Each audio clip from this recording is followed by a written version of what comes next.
Bueno, bienvenidos a los que estén viendo esta charla, que la vayan a ver. Estamos aquí nuevamente con este proyecto de charlas para el bienestar. El día de hoy tenemos a un gran invitado que estoy muy contenta de tenerlo por aquí, Armando Luna, bienvenido. Y bueno, pues Armando es director, escritor e investigador escénico. Ahorita nos va a platicar un poquito más sobre su trayectoria. Pero antes les quiero contar cómo fue que se creó este vínculo tan mágico, como siempre va sucediendo. Hace unos días recibí una visita aquí en Casa Yolo, a este espacio donde estoy compartiendo pues ya todo lo que ven por ahí en las redes. Pues me visitó una amiga de Colombia, Pau también se llama, y pues bueno, venía con Armando y pues se dieron unas charlas muy ricas y muy enriquecedoras y pues entre esas charlas salió el tema de un, pues, de una obra que acaba, bueno, no acaba de presentar, ya tiene, me comentaba 2 años, pero me hizo muchísimo ruido el tema que trata en esta obra se llama Temblor, igual ahorita nos va a platicar un poquito más, pero bueno, pues viene muy de la mano con temas que estamos viviendo en la actualidad y temas de toda la vida también, ¿no? Muy humanos. Entonces, pues la charla de hoy va a ser enfocada hacia esto y pues bueno, me gustaría que nos platicaras un poquito, Armando, de tu trayectoria, primero que nada, ¿no? Cuéntanos, ¿qué es lo que haces y qué es lo que estás haciendo actualmente también para que pues la gente te conozca, ¿no? Sobre tus proyectos. Sí, claro. Pues hola, primero, gracias por esta vinculación, esta invitación, ¿no? Es importante como ese tejer.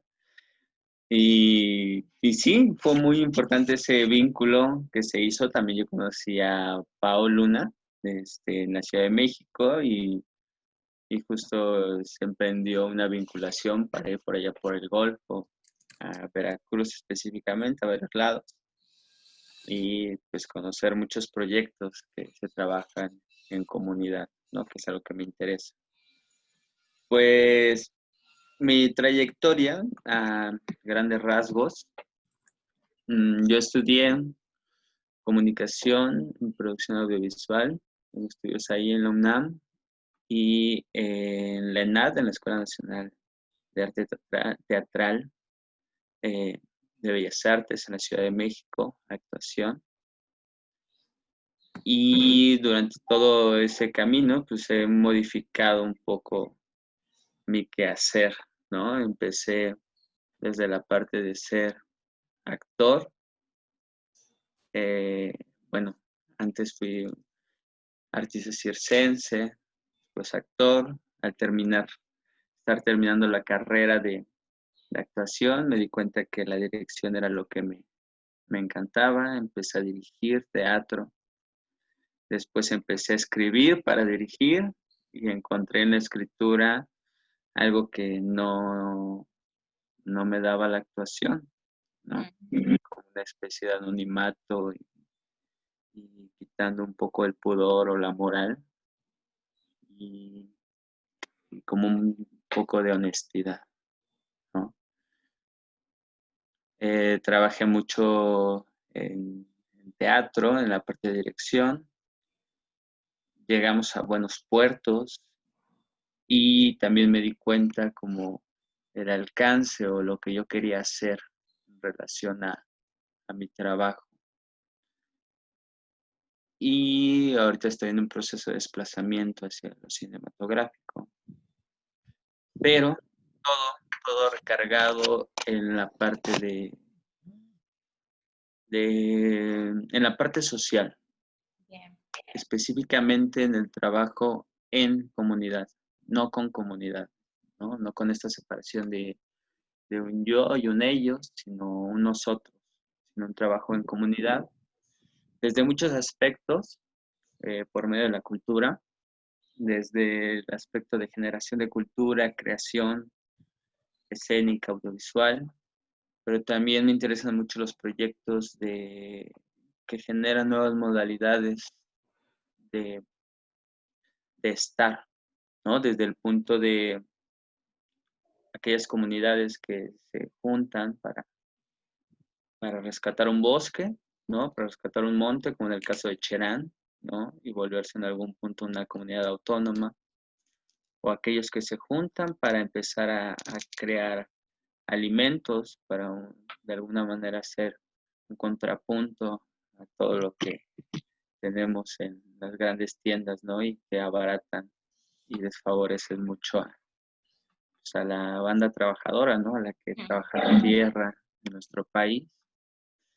Y de igual manera en la parte de la cultura y la creación como una herramienta también que dialogue en comunidades. La infancia y la vejez me interesan mucho, que creo que son dos sectores muy descuidados, ¿no? Y bueno, en eso ando viajando. Actualmente también estoy trabajando en la UNAM, en la FESACatlán. Tengo nombramiento académico, imparto unas clases por allá y también en la parte más administrativa, en un teatro, ¿no? Entonces también trabajando con adolescentes, que de ahí desprende este trabajo que se llama Temblar, que ahorita hablaremos, pero es mucho de ahí, del primer grupo de jóvenes que tuve ahí, por ahí del 2017, sí, que empezamos a generar esto. Perfecto, ¿no? Pues por ahí ya está toda la trayectoria que trae Armando y bueno, quiero hacer aquí nada más eh, mención, es que nos están viendo por acá en Instagram también. Pues les comento a los que están por ahí viéndonos en Instagram que pues esta charla se va a grabar como se han grabado otras y van a poder tener acceso a ella. Se va a quedar en un link de YouTube, entonces pueden estar ahí pendientes de las redes de Reconectarte MX para que en unos días puedan accesar a ella y bueno, pues también antes de entrar de lleno al tema, me gustaría que nos dijeras si tienes alguna red social, alguna página donde te podamos encontrar, si las personas que están escuchando quieren saber un poquito más de este trabajo que tú estás haciendo, de este proyecto, bueno, pues ¿dónde te buscamos? Sí. Pues mira, tengo alma de viejito, entonces las redes casi no las utilizo, pero sí leo los mensajes y si quieren vincular y hacer algún seguimiento de algún proyecto. En Facebook estoy como Armando Luna y en Instagram estoy como armandoluna.director escénico. Y ya como en una cuestión más de archivo, hay una página de internet que es www.armandoluna.art, ¿no? Y ahí está desde mi trayectoria hasta archivo de audiovisual, algunos textos que se están empezando a subir ahí, ¿no? Para empezar a tener archivos. Y ahí pueden contactar. Perfecto, muy bien. Pues muchas gracias, Armando. Y ahora sí, vámonos de lleno con este tema que a mí me interesa muchísimo, que es el de tu obra, pues Temblor, que hace un par de días pues tuve la oportunidad de leer completa y como te comentaba, pues para mí fue como una lectura muy terapéutica, así lo sentí yo, ¿no? Creo que pues que hay muchos medios artísticos que te pueden dar esa parte de pues terapia, ¿no? Así como encontrarte, que te lleva hacia ese camino de autoconocimiento, como lo es pues la escritura, como lo es la lectura, como lo es la pintura, etcétera, ¿no? Entonces, cuando leí tu texto, pues sí como te comentaba, me viajé, o sea, me fui en un viaje hacia adentro de mí y me cuestioné muchas cosas, ¿no? Y creo que, bueno, por ahí leyendo parte de lo que va tu proyecto, noto que este es uno de tus, pues, digamos, objetivos, ¿no?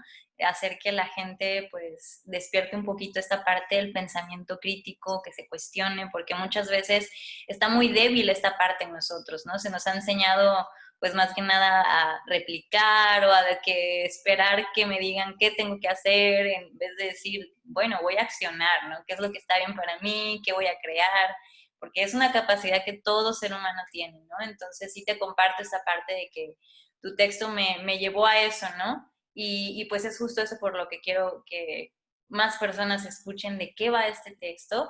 Por ahí tengo unas anotaciones que sí quiero que toquemos esos puntos, ¿no? Y por ahí leer algunas partes.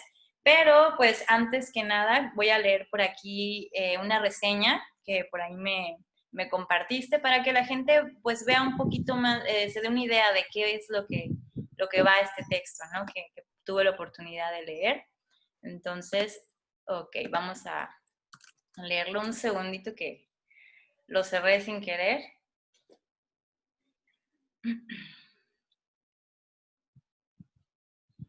Bien, por acá está.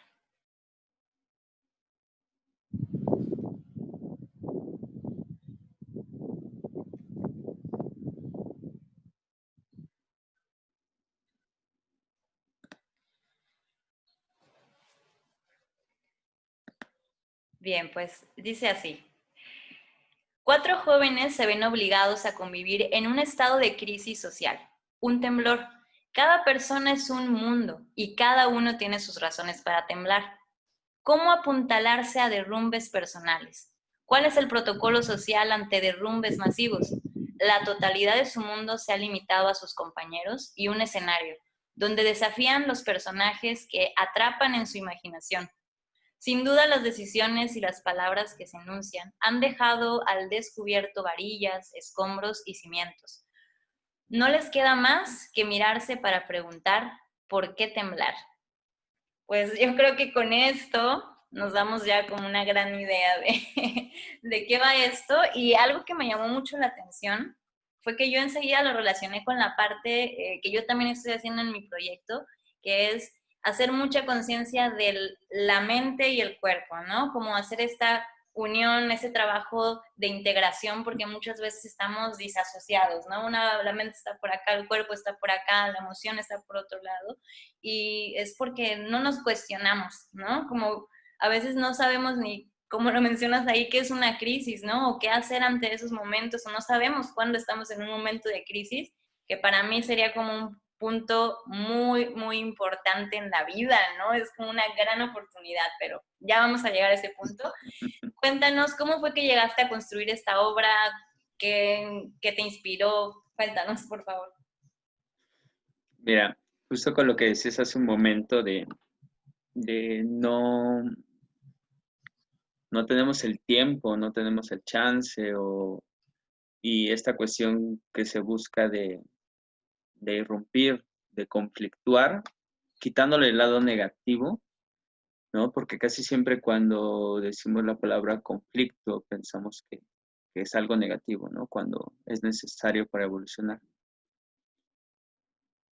Muchas veces no es que la culpa o que el individuo no quiera hacerlo, ¿no? Sino que el contexto en el que estamos nos obliga a ciertas cosas, como a ir al trabajo, regresar, 2 horas de trayecto, ¿no? Aquellas personas que hacen 2 horas a su trabajo, regresar cansados, comer, ver un poco la televisión y dormir, ¿no? Y entonces al otro día se para igual temprano, la misma rutina, 2 horas al trabajo, trabajar 8 horas si bien le va, y lo mismo. Entonces, de alguna manera el mismo contexto nos obliga o nos orilla a no tener ese momento de reflexión, ¿no? Y entonces lo vemos como algo ajeno. Cuando inicio en la UNAM a dar clases, inicio con una clase que se llama Transdisciplina Escénica. En la FES Zacatlán es una sede de la UNAM que está en el Estado de México, por Naucalpan, por las torres de satélite, ¿no?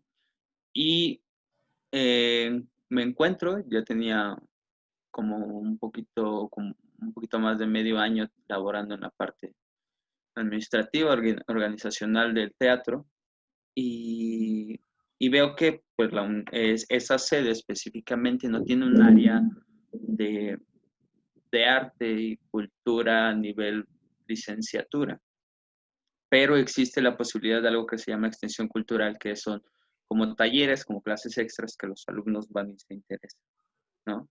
Esto por una parte nos dice algo también, ¿no? O sea, ¿por qué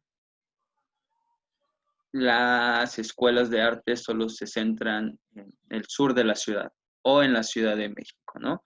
Porque las demás sedes de la UNAM, en el caso de la institución donde estoy, la mayoría porque no tienen, porque no se asigna una licenciatura en ciertas áreas, como también, otra cosa cuestionable, porque no hay una licenciatura en danza, por ejemplo, ¿no? En la Universidad Nacional de México. Pero bueno, entonces viene esta cuestión de reflexión primero en torno a la centralización y por otro lado la inquietud de todos los jóvenes universitarios acercarse a estos talleres porque son muy solicitados. Hay mucha demanda de los talleres.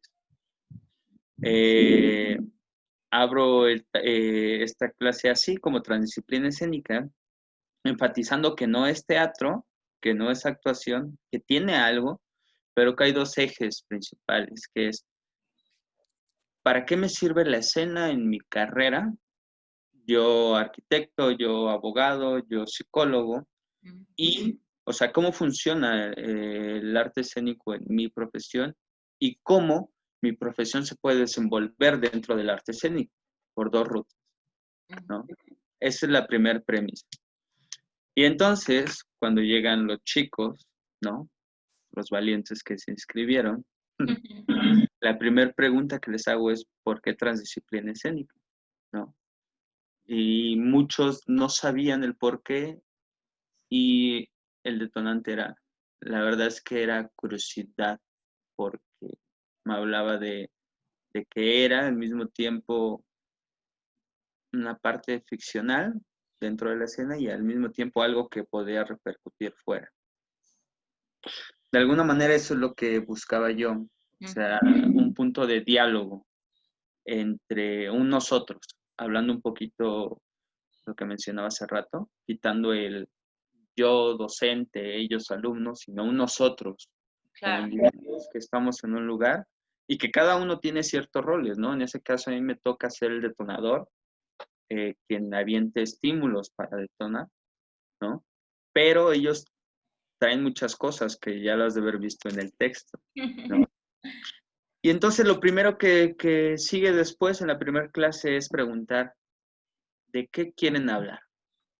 ¿Qué les surge hablar? ¿No? Yo tenía un maestro, Nicolás Núñez, todavía está por ahí, y él decía que en la escena es lugar para espíritus en estado de emergencia, que creo que lo trae de Jerzy Grotowski, esta frase, porque fue su discípulo también. Y entonces, con eso yo les decía, ¿qué es lo urgente que quieren decir? ¿Qué es? Y al inicio, o sea, después de un silencio, ¿no? Porque cuando te preguntan también qué quieres, nos caen como un balde de agua, ¿no? Porque o sea, rara vez nos dicen, ¿qué quieres? ¿Qué necesitas? ¿No? Claro. Y rara vez nos lo preguntamos a nosotros mismos. Entonces empezó una indagación, hasta que encontramos un punto de encuentro que fue el sismo del 2017, el S-19, ¿no? En septiembre 19 en el 2017, que fue algo muy, muy relevante, ¿no? Muy impactante y modificó. Y empezamos a encontrar un punto de cruce ahí, pero no solamente con el sismo, sino muchos empezaron a hablar sobre lo que habían sentido, lo que había pasado, este punto de crisis. Y en ese momento de la primera clase volví a temblar. ¿No? Cabe mencionar que mi salón de clases es el foso del Teatro Javier Barros Sierra. O sea, está el teatro, abajo, la parte de abajo, el foso de orquesta, que antes era una bodega que escombramos. Ahí era, ¿no? Como esta cuestión también de habitar otros espacios. Y entonces llegamos a la conclusión de que teníamos que hablar por ahí, pero empezamos a conflictuar, a decir, ok, pero no podemos hablar solamente de temblar de manera, la tierra tiembla, sino vamos a exponer el temblar desde la voz, el corazón, las Ujú, manos, ¿no? Y entonces empezamos a deconstruir esta cuestión de temblar ujú, y, y empezamos a escuchar el discurso de todos, que era algo muy importante, ¿no? O sea, yo como receptor, empecé a escuchar y los empezaba a cuestionar, me obligaban también a investigar ciertas cosas, ¿no? De pronto, vaya, había por lo otro que estudié, ciencias de la comunicación, también cuestionaba desde otro lado, pero hablábamos desde la venta de drogas ujú. en el plantel, que es algo real que existe en todos los planteles universitarios, ¿no? Hablábamos del contrato social de Rousseau, ¿no? Y de pronto estábamos hablando de Rousseau, de pronto estábamos hablando de Hobbes, de pronto estábamos hablando de los topos, ¿no? De los topos animales, de los topos que rescataban gente, y de las ratas topos, ¿no? Claro, Haciendo una alegoría sobre la banda Gandaya también, que en momentos de crisis se mete y empieza a claro. aprovecharse. Y el proceso duró entre estando viendo qué era lo que querían, unos mesecitos, unos 3 meses, y pues mi labor en ese momento es la parte de la dramaturgia, ¿no? O sea, hacer una labor rapsódica, que así lo enuncia en este tipo de escritura Jean-Pierre Sarrazac, me parece, Ujú, que la rapsodia es la hilvanación de cantos medievales, ¿no? Lo que hacían los juglares, ¿no? O sea, se enteraban de una noticia de un lado, se enteraban de otra noticia de otro, y lo hilaban para que fuera una historia más larga. Y así, de alguna manera teniendo voces.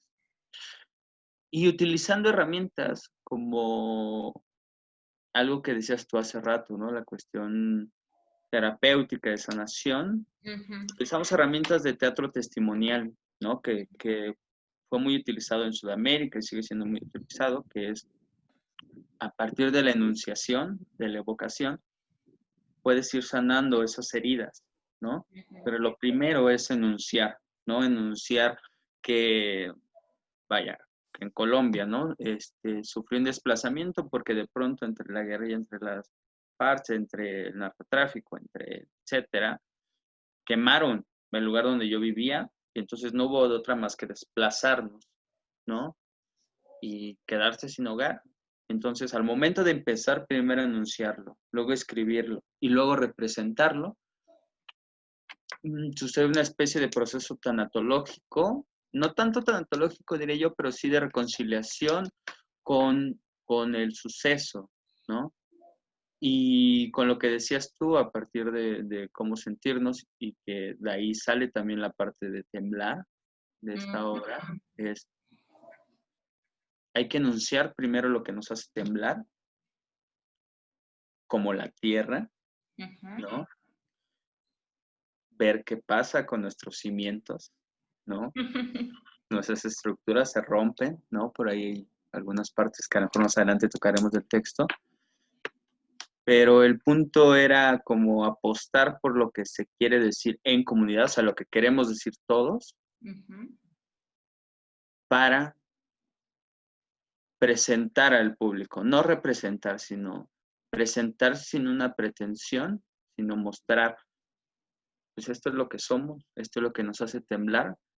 Claro, hay un proceso de dramaturgia, como una línea aristotélica, etcétera, de cosas que pasan, ¿no? Que esa es labor en ese caso esa era mi labor de escribir, pero el germen era poder decir y al mismo tiempo poder sanar primero a quien estaba haciendo, ¿no? Recuerdo mucho uno de los participantes que había estudiado actuación, ujú. igual que yo, y después le había pasado algo con la actuación, había una especie de miedo y entonces se había desplazado más hacia la danza y justo su personaje es alguien que quiere ser actor, ¿no? Entonces, y al final fue un gran trabajo. Esta obra se presentó en el Festival Internacional de Teatro Universitario del 2018-19, no recuerdo bien, Ujú. y les dieron menciones honoríficas a la sobresaliente, al riesgo escénico. O sea, hubo una buena respuesta, pero yo creo que fue gracias a la honestidad con la que nos aventuramos a conflictuar. Claro, ahí yo quiero hacer como una mención, porque justo anoté por acá esa parte que quería que habláramos de la evocación, ¿no? Que fue una de las cosas que me hizo mucho ruido, de justo lo que estás platicando ahorita, de ese proceso que se llega a volver como tanatológico, o yo lo veo como un proceso terapéutico, que me remonta mucho a lo que sería como el psicodrama o algunas terapias que vienen de la Gestalt, donde pues primero es como darte cuenta, ¿no? De dónde vienen tus raíces, número uno, ¿no? Como de dónde viene la raíz de lo que tú eres, ¿no? Comenzando por, pues, saber qué ha pasado en tu familia, ¿no? Muchas veces no te preguntas de dónde vienes, de dónde son tus raíces, de tu madre, de tu padre, y ahí encuentras muchas respuestas de ti mismo, incluso que no son tuyas. Me refiero a que a veces nuestras estructuras mentales, y menciono lo de estructuras porque se puede como relacionar mucho a lo que estás diciendo de, pues un temblor, se mueve toda la estructura, ¿no? Cuando algo tiembla abajo es como, yo lo relacionaría como, está temblando algo, es un síntoma, ¿no? Tu cuerpo te está avisando que algo no está bien y entonces pues no puedes solo atender el cuerpo, ¿no? Es como ir hacia adentro, ir hacia la raíz y decir, bueno, ¿de dónde viene esto? ¿Qué ideas tengo, no? En base a qué ideas y en base a qué creencias se formaron mis estructuras mentales. Y entonces, pues, reconocerlas, aceptarlas. Y esta parte que dices de escribirlo, ponerlo en físico, ¿no? En el arte terapia se trabaja mucho así, de poder darle al paciente esta oportunidad de que vea lo que hay dentro de sí mismo, ¿no? Porque al verlo es más evidente decir, ok, está aquí, ¿no? Lo puedo tocar. Es más sencillo saber que sí se puede cambiar, sí se puede modificar.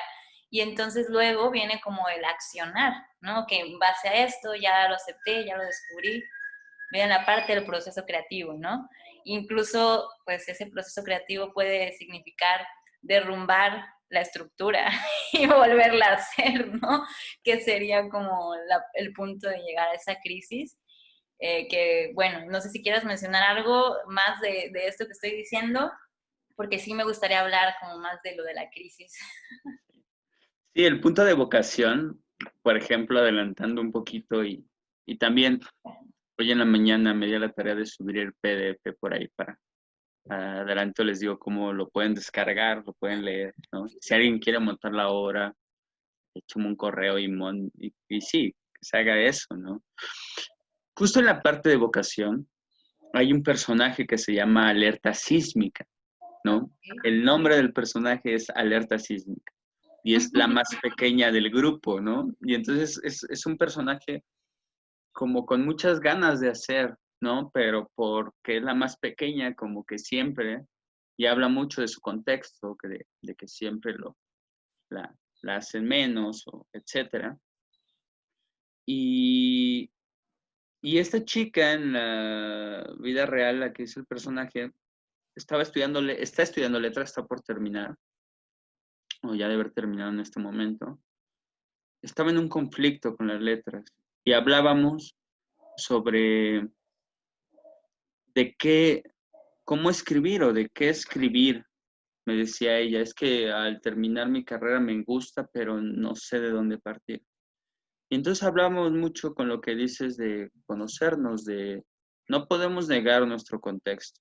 Un maestro, justamente que anda por allá en Veracruz, Luis Mario Moncada, él decía, Claro. no podemos vomitar aquello que no hayamos tragado, ¿no? O sea, no podemos hablar de algo que no hayamos vivido, pero al mismo tiempo creo que es importante conocer o escarbarlo en nuestro contexto, lo vivido, para poder hablar de ello.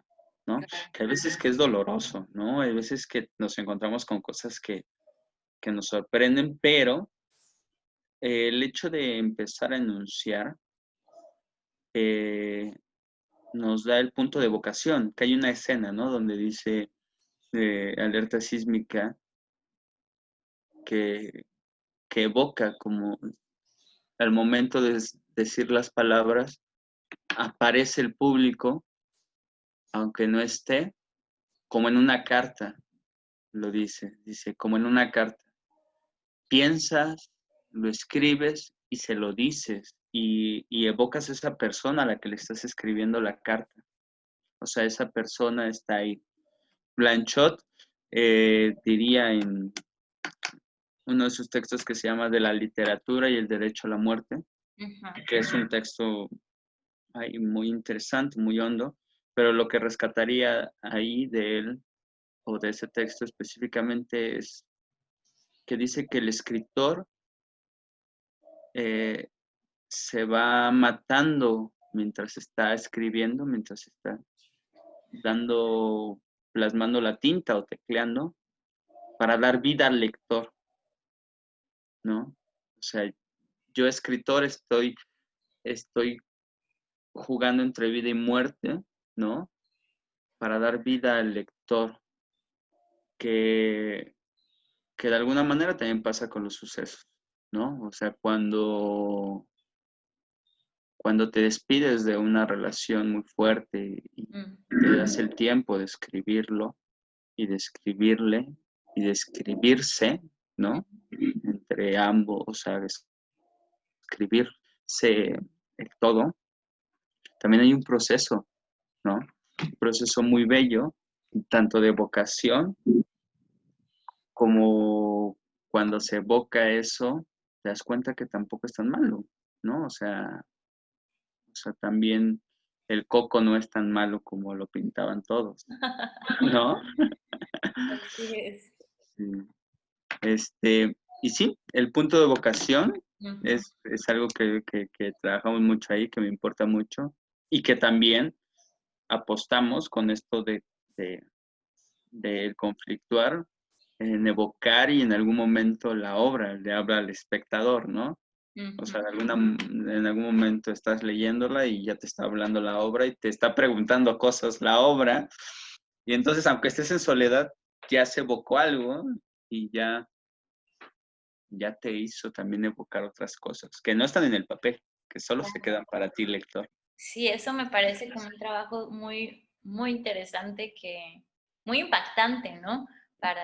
Que me encantaría poder estar ahí, ¿no? En presencia de esa obra, porque pues lo relaciono mucho también con esta parte de, en cierto punto, hacer sentir incómodo a la persona que lo está viendo. Y el hacer sentir incómodo no quiere decir que es algo negativo, al contrario, yo lo veo como una oportunidad de identificar y de caminar hacia esa incomodidad, porque muchas veces el caminar hacia la incomodidad te va a liberar, ¿no? Porque te va a mostrar partes que sí van a ser tal vez muy oscuras de ti, cosas que definitivamente no te has cuestionado y que por eso te generan incomodidad, pero que el atreverse como a quedarse un momento en ese punto y atravesar el puente es como, pues no sé, ¿no? Es como yo creo que lo que todos necesitamos hacer, atrevernos, y ahí quiero citar una parte de lo que escribes que me encantó esta frase, que fue lo que me enganchó para querer hacer esta charla, que dice, la calma hace que el polvo se asiente, ¿no?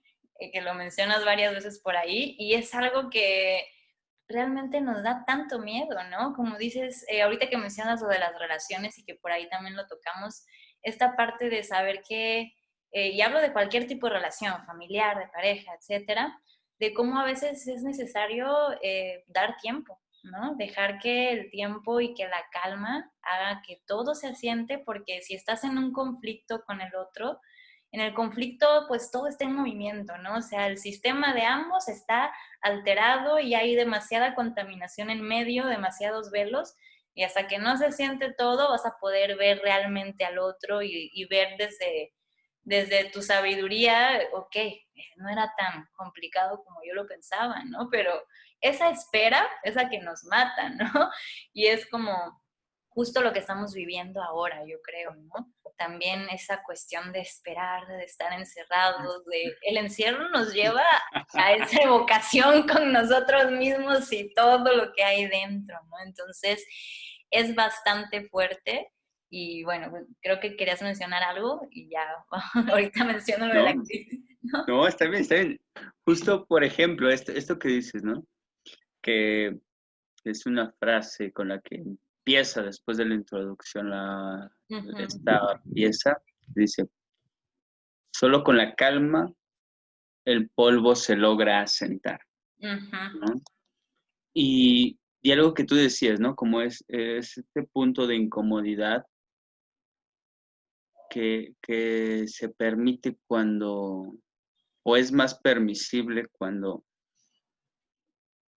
nos paramos un rato a observar, ¿no? O sea, claro. yo lo visualizo, por ejemplo, cuando alguien te gusta y de pronto se hace un silencio incómodo, ¿no? Y hay una incomodidad, ¿no? Pero justo, la incomodidad no siempre es negativa, sino el quedarse callados ahí, están hablando y de pronto quedarse callados es como, hay una incomodidad, pero esa incomodidad está pasando muchas cosas más, o sea, no se necesita hablar, Ujú, sino se necesita sentir, ¿no? claro. Y de alguna manera, pues, por ejemplo, ¿no? Bataille diría en esta cuestión del erotismo o de la, sí, o de todo el sentir a partir de vida, muerte, del eros, Ajá. que empieza con uno mismo. Y un punto muy importante que acabas de decir, el hecho de estar en este momento aislados, de alguna manera hay momentos en donde todo se relaja, o sea, cuando dejamos de hacer qué hacer, dejamos de organizar, dejamos de hacer todo, decimos, ¿qué más hago? ¿Qué más hago? Y en algún momento me siento y solo estoy, y se hace este momento de silencio incómodo, como es Ujú, cuando estás con alguien, pero contigo mismo, y entonces empieza este punto de reflexión constante y que a lo mejor puede cuestionar cosas, se puede autocuestionar cosas que no está mal, que al contrario, el permitirnos eso, ujú. la sociedad nos hace pensar que el ser vulnerable es símbolo de debilidad, Claro, eso es ¿no? un punto. Y ajá, porque pues para el sistema, para una empresa no le sirve que estés vulnerable, ¿no? Claro, Que ¿no? estés llorando en No eres medio de esta funcional. información. Exactamente, ¿no? Y entonces estamos trabajando como en función Ujú, del sistema que vivimos, ¿no? Y claro. esa parte de sentarnos y decir, a ver qué pasa, y también es fuerte, ¿no? Claro, También es y fuerte. acá quiero aprovechar para mencionar, para citar otra vez una parte que encontré por ahí en el texto, que justo habla de esto, ¿no? Que lo menciona el personaje de Sanadora, que dice, ser fuertes y no permitirnos un gramo de destemple.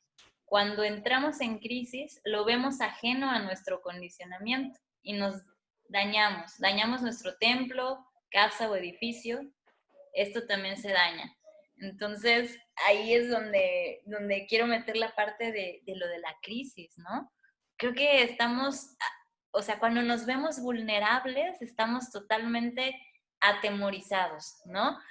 Como tú nos decías, se nos ha enseñado a mostrarnos fuertes, a, a, no mostrar debilidad y pues, o sea, es que no queda de otra, ¿no? O sea, es esa parte la del sentirte realmente y desde ahí poderte transformar y como decíamos hace rato, pues hay veces que las estructuras se tienen que venir abajo, todo tiene que temblar, el cuerpo tiene que temblar y tenemos que llegar a ese punto de quiebre que pues nosotros decidiremos si nos impulsa o nos hunde más, ¿no? Pero yo creo que la naturaleza del ser humano es siempre buscar para arriba, ¿no? Como su bienestar.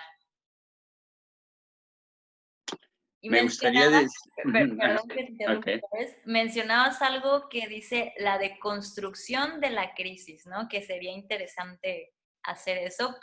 ¿Cómo puedes explicarnos esta parte de la deconstrucción de la crisis?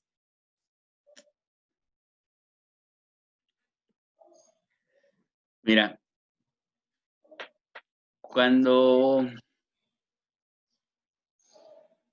cuando, di- cuando me atrevo a enunciar de construcción, ¿no? Ujú, Porque también es muy importante esta cuestión de términos. Yo lo pongo en mi terreno, que es, por ejemplo, a la hora de escribir, que es, el niño salió de la casa. ujú. Y luego, o sea, con esta pregunta, y luego, ¿y qué más? ¿No? ¿Y qué más? Como el preguntar cada vez más a fondo y de alguna manera regresar a la niñez en esa etapa donde era el ¿y por qué? ¿Y por qué? ¿No? Claro, Muy temida de los grandes, ¿no? sí, Y es muy temida de los grandes porque de pronto no sabes hasta dónde va a llegar el niño, ¿no? Entonces, este punto de deconstrucción para mí es llegar hasta que ya se haya cansado la misma pregunta, pero al mismo tiempo es como cuando el cuerpo llora, ¿no? O sea, nadie muere de tristeza porque el cuerpo es inteligente y llora demasiado que en algún momento se queda dormido, ¿no? Porque dice, ya, pum, fue suficiente, drenaste mucho, ¿no? Esa inteligencia. De alguna manera también permitirnos pasar y sentirnos o autoincomodarnos, conflictuarnos, diré yo, en una investigación que estoy haciendo, ujú, ¿no? Que sería conflictuarnos y también darnos el chance de decir, ay, esto me está incomodando, ¿no? claro. Quisiera leer este texto que dijiste de la sanadora y ahorita te ahondamos un poquito más en eso que es un Ujú. poco de la deconstrucción de la crisis, Sí, sí, ¿no? sí, te escuchamos. Este texto lo dice después de que se escuchan unos rescatistas al fondo, los cuatro chicos gritan y se desgarran las gargantas y no los oyen y se quedan ahí agotados y sale el personaje de la sanadora y dice, nadie nos educa para la impotencia, nos enseñan a ser siempre fuertes y no permitirnos un gramo de destemple. Cuando entramos en una crisis, lo vemos ajeno a nuestro condicionamiento y nos dañamos. Nuestro templo, casa o edificio también se daña. ¿Cómo dar terapia a un edificio caído? ¿Cómo resanar esas grietas que el paso del tiempo y de batallas naturales dejan sobre nuestros muros o sobre nuestros cimientos? ¿Cómo apuntalarnos después de un asalto, de una agresión, de un acoso, de una humillación, de un engaño, de un desamor, de un temblor? ¿Cómo nos educamos para saber las medidas de seguridad y salir lo mejor librado de ello si ni siquiera sabemos por principio de cuentas qué es una crisis? Está ¿No? súper fuerte este pedazo, creo que es el que más me movió, porque, pues, wow, ¿no? Es como, buscaba la definición de crisis hace un momento para ver qué decía, y decía como algo de, cuando una situación, algún momento o algo está en mayor riesgo, ¿no? Y sí, en esa parte es donde yo aplicaría lo que dice la deconstrucción de la crisis, ¿no? Es, ok, sí, estás en riesgo, tu sistema nervioso está diseñado para mantenerte alerta y para avisarte cuando algo te puede hacer daño, ¿no? Entonces, los niveles de estrés son hasta cierto punto buenos, ¿no? O sea, no podemos vivir sin estrés porque estamos muertos, pero saber, ¿no? Saber cómo autorregularnos, que sería esta parte de, ok, estoy hundido, ¿no? O sea, me permito como hundirme, pero tengo la capacidad de desarrollar un pensamiento crítico y un pensamiento creativo que me permita partir de aquí, o sea, puede ser la oportunidad más grande de tu vida estar en este momento de crisis y puedes hundirte en el drama o puedes hundirte en un proceso creativo increíble y sacar algo como, por ejemplo, esta obra, ¿no? De la que estamos hablando, o una pintura o una coreografía, o sea, es por eso tan importante, considero yo, la parte de las artes expresivas, ¿no? Y brindarle estas herramientas a los niños, a los adultos y pues para que no se pierdan, ¿no? Porque la realidad es que no se nos educa para eso, ¿no? No se nos educa para estar listos y afrontar esos momentos duros pues esa capacidad de resiliencia que tanto he estado hablando en mis videos últimamente, que es la capacidad que más necesitamos, por ejemplo, en estos momentos de la pandemia, ¿no? Sí. Y hay un punto importante en lo que dices, que es, y comparto esta cuestión del personaje de la sanadora. El personaje surgió después de que empezamos a preguntarnos, bueno, estamos hablando de crisis, ¿qué es crisis? ¿Y qué es? Etcétera. Y hay una cuestión en la que no sabemos ni siquiera, o sea, no, o sea, dejemos de lado el cómo salir, ¿no? O sea, manual para cómo salir de una crisis. Pero antes de eso, del manual para salir de la crisis, no sabemos cuándo estamos en crisis, Mm, ¿no? Voy a compartirte algo. Yo siempre, también por mi contexto y mi manera de pensar y todo, yo he pensado y lo sigo diciendo y me da risa que, por ejemplo, eh, las crisis son un privilegio burgués, ¿no? Y que, y que la depresión es un gran berrinche. Y me río, pero lo he pasado, lo he vivido, ¿no? Entonces, eso también me conflictó al decir, a ver, ¿dónde estás posicionado? Por claro. ejemplo, yo nunca había vivido una depresión y me di cuenta de una depresión que me duró aproximadamente 6 meses, Mm, hasta el día que salí, porque claro, o sí. sea, o sea, o sea, yo no había visto. O sea, dentro de mí, mi contexto siempre he estado dándole, trabajando, haciendo, ¿no? Y Ujú. seguía en lo mismo, pero me di cuenta un día que llegué a mi casa, había tenido una separación de la persona más importante de mi vida, una relación muy hermosa, mi última relación formal, ¿no? Y había pasado como 6 meses de esta separación, pero entonces yo llegué un día y dormía en la sala, no entraba a una habitación porque decía, no quiero dormir ahí donde dormíamos, etcétera, ¿no? Sí. Y me di cuenta cuando me desperté en la sala y vi el piso de mi sala con un chingo de colillas de cigarro. Y me vino a la cabeza la imagen de una persona que conocí hace muchos años, que entrabas a su cuarto y literal era un tapete de colillas de cigarro. Y entonces fue cuando reflexioné y dije, ver en dónde estoy, ¿no? Claro.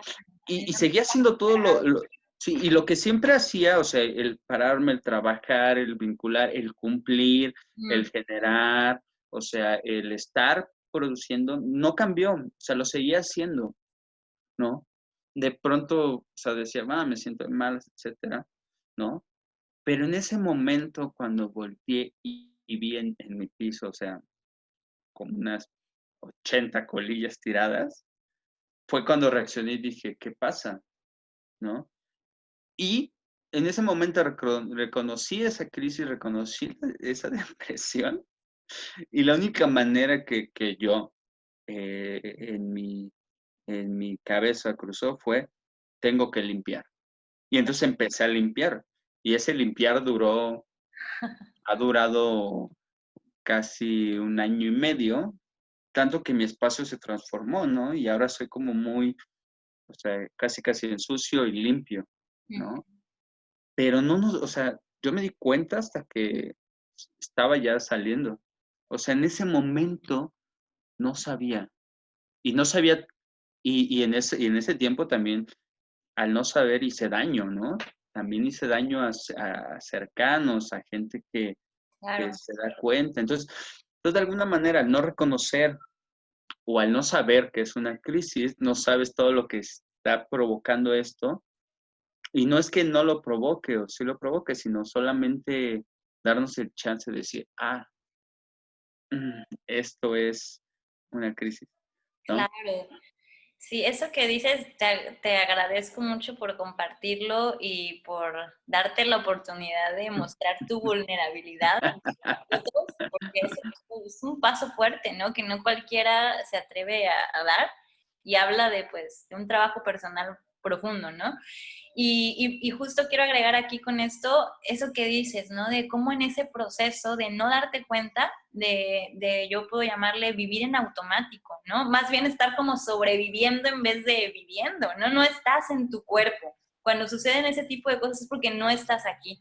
Y ahí es donde yo relaciono mucho el trabajo de enraizamiento, ¿no? Que mencionábamos al principio de la base del edificio, la base de la estructura. Si tu base tiembla es porque no construiste una buena base y pues es importante pues echarla hacia abajo y volverla a armar, ¿no?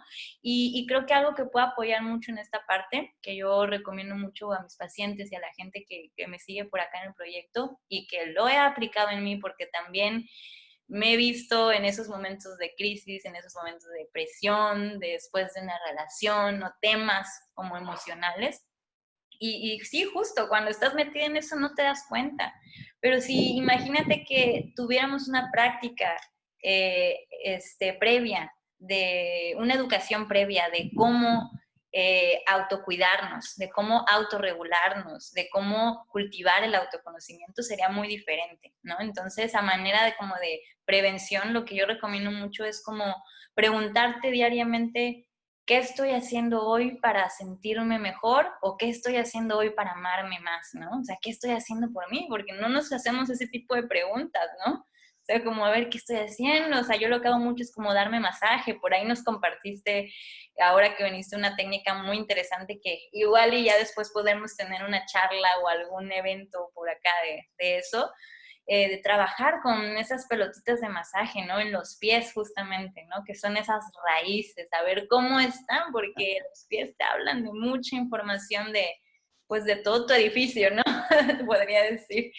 Y pues bueno, ya se nos acabó el tiempo, bueno, más bien como a mí necesito continuar, pero me gustaría que fuéramos haciendo como un cierre de todo esto que estamos hablando, algo que quieras comentar, algo que también quisieras recomendar en cuanto a la escritura sobre todo, ¿no? Porque yo creo que la escritura es una manera de liberarnos también, de vaciar la mente, de permitirnos estar como presentes. Sí. Pues mira,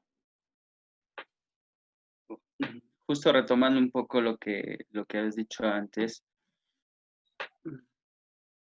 a mí una vez me dijeron, una amiga muy querida, me dijo, tienes que hacerte responsable de tus emociones, ¿no? Lo invierto y pongo, por ejemplo, ese momento que mencioné hace un rato, el también es egoísta como dejar tus emociones en lo demás, en la otra persona o en lo otro, ¿no? Entonces creo que de alguna manera, este, el arranque de todo es preguntarnos como qué quiero yo, qué necesito yo, ¿no? O sea, y vaya, para mí la escritura me dio unas cosas muy interesantes. O sea, yo escribo en la madrugada y estoy atacado de la risa, ¿no? Y me divierto como enano, como chango, ¿no? Pero por ejemplo, nunca he ido a una terapia, por ejemplo, ¿no? Por ciertas cosas, pero mi focalización es hacia trabajar, hacia hacer muchas cosas, también de acuerdo a mi contexto, ¿no? De donde vengo, ¿no? Que era muy escaso el recurso, para después ver que eso no es lo importante, que es algo que está, pero que no es lo que me tiene que mover, ¿no? Y desde ahí no, pues no ha faltado, ¿no? Y también creo que o sea, ya sea el, el escribir, lo que sea, yo apostaría que el punto de cuestionamiento tanto interno, ¿no? Tanto propio, conflicto tanto propio como interno, como hacia el contexto, creo que es muy necesario para la evolución, ¿no? Tanto de la persona como de la sociedad. Creo que si empezamos a abrirnos a este cuestionamiento desde muchas cosas, ¿eh? O sea, conflictuar desde darme un masaje y decir por qué me está saliendo una lágrima y no lo sé, Claro, ¿no? Hasta decir, por qué aquí en la colonia está pasando esto y nos están cortando el agua y se está llevando una pipa el agua de aquí, ¿no? O sea, ese cuestionamiento, para mí es evolución, ¿no? claro, Buscando otras cosas. Y también como quitar un poco lo,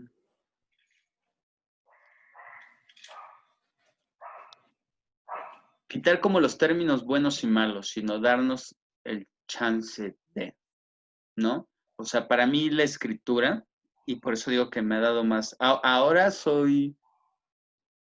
quiero mucho a los actores, los admiro un montón, un chingo, y también les exijo mucho. O sea, soy alguien que con los actores les exijo mucho, los admiro mucho, ¿no? Yo que dejé de actuar.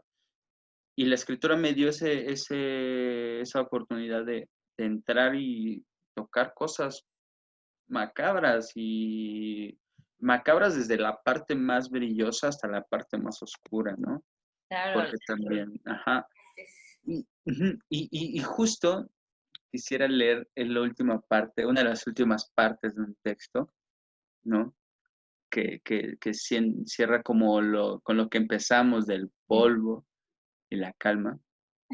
La frase final, que fue cuando me di cuenta, bueno, se las leo yo ahorita, les Sí, digo. sí, sí. Dice, el que quiere, tiemblas distinto cuando aprendes a querer. Y luego dice, solo la calma puede hacer que el polvo se asiente.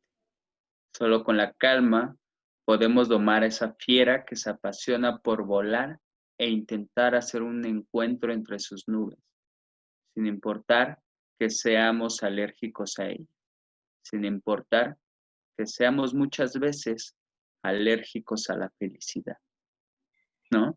Y ahí, ¡pum! Cuando, y me pasó, y te voy a decir por qué me di cuenta a mí en ese momento de la escritura, porque en cuanto estábamos montándolo y el actor lo dijo, yo me quedé de, yo escribí eso, porque me resonó esa parte final de aunque muchas veces seamos alérgicos a la felicidad, que alguien lo dirá como autosabotaje, como lo que sea, y a lo mejor no, a lo mejor también es bueno de pronto soltar cosas y buscar más. Me di cuenta que para mí la escritura es eso, porque de otra manera no hubiera podido decir eso, no hubiera podido decir, es que hay veces que también la felicidad me da alergia, ¿sabes? O sea, hay veces también que aunque la sociedad piense que sí, que he trabajado, que ante la sociedad estoy bien, etcétera, pues también quiero irme, ¿no? A buscar provincia, buscar brigadear con jóvenes en riesgo, estar en otros lados que renuncio al confort aparente que tengo aquí y Claro. busco allá, ¿no? Entonces, pues creo que parte de la escritura a mí me dio esa oportunidad, ¿no? Ahora que he estado un poco indagando más en la cuestión de poesía y ciertas cosas, que antes solo escribía para mí, hasta que un día esta misma amiga que me dijo, responsabilízate de tus sentimientos, me dijo, no seas egoísta y saca eso, ¿no? Claro. Y entonces pienso dos frasecitas que es, pienso que la escritura es un breve aliento idealista para sanar la realidad, ¿no? Y de alguna manera, pues busco, de alguna manera, ser una especie de poeta de resentimiento social, ¿no? Que, que saque ese resentimiento por ahí. Claro, sí. Ujú. Pues Ya por aquí en el Instagram ya se nos acaba el tiempo igual y quería comentar antes de irnos que justo esa frase es la que, ese párrafo es el que te iba a pedir que dijeras al final. La que estamos ahí en sintonía y pues te los dejamos ahí de reflexión. Gracias a los que nos vieron por aquí en Instagram. Chequen ahí la red social de Reconectarte para que en unos días, yo creo que el viernes ya tienen por ahí el video para que entren a YouTube. Nos vemos chicos de Instagram y bueno, pues por acá también me despido y te agradezco por tu tiempo, por tu compartir, que realmente pues ha sido una de las charlas más enriquecedoras. Y pues ya habrá más tiempo para compartir. Ojalá que haya otra oportunidad de que nos visites acá en nuestro espacio de Casa Yolot. Seguro que se van a poder hacer cosas increíbles y pues bueno, por ahí estaremos compartiendo todo esto y nos avisas en dónde podemos tener acceso también al texto que dijiste que por ahí lo vas Sí. lo vas a colgar, ¿no? En la red. Ujú. Sí, sí, sí, claro que sí, ahí te paso todo. Perfecto, pues Vale. muchas gracias Armando y Muchas gracias a ti, Pau. contacto. Bonito día. Cuídate. Bye.